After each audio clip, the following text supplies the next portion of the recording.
Hi guys. You spent the time, the effort, the man hours, aka woman hours, into investing in your hair, investing in the nap, the coil, the kink, the wave. And at the end of the day, you're left wanting. You don't like your locks, you can't stand your locks, and you're just like, well, what should I do? That's a very deep question. Why so? Because you spent the money.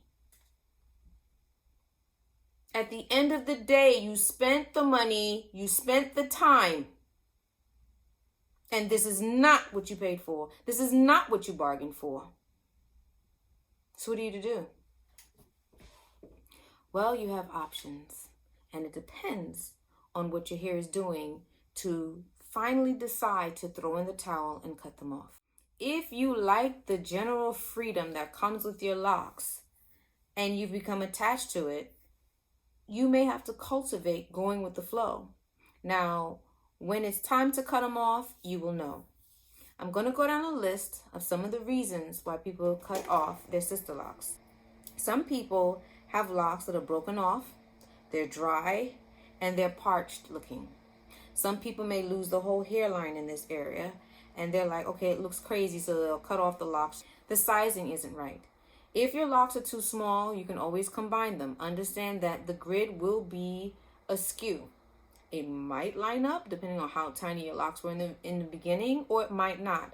But traditionally, locks did not always have the perfect grid where everything lines up. Some people have pineapples, wedges, irregular shapes, but it's fine because they like them. If your locks are too thick, you can also split them. Understand that that is a long process, and your hair is split apart. You don't like the individual who put your locks in. I don't know what to tell you. You need to cut them off then, because your hair should not be a source of irritation and annoyance.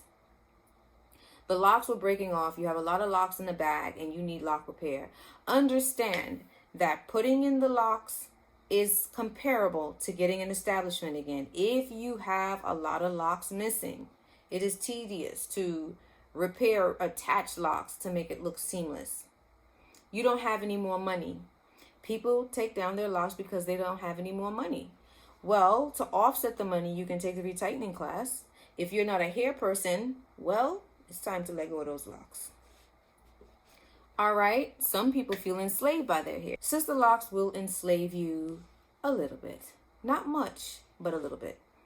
In the sense that you have to stay on your retightening schedule.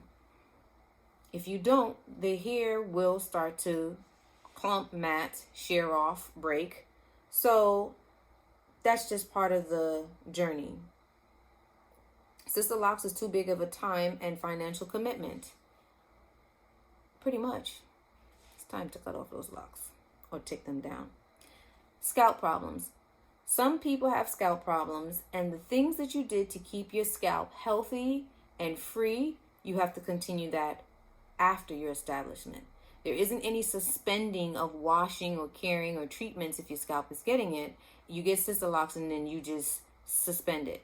Your scalp will continue to act the way it does until it is healed fully. So no, there is no getting out of that. And if you have a lot of scalp buildup and if you have a lot of issues, it will get caked into your locks, and it can cause even more irritation with all of the scaling and the oozing. Some people have oozing and the crusting over of the scalp. Too many blasted rules to maintain the hair. It's too much work. It's too much everything. Then tiny, stylable, flowing sister locks is not for you. It's time to cut them off.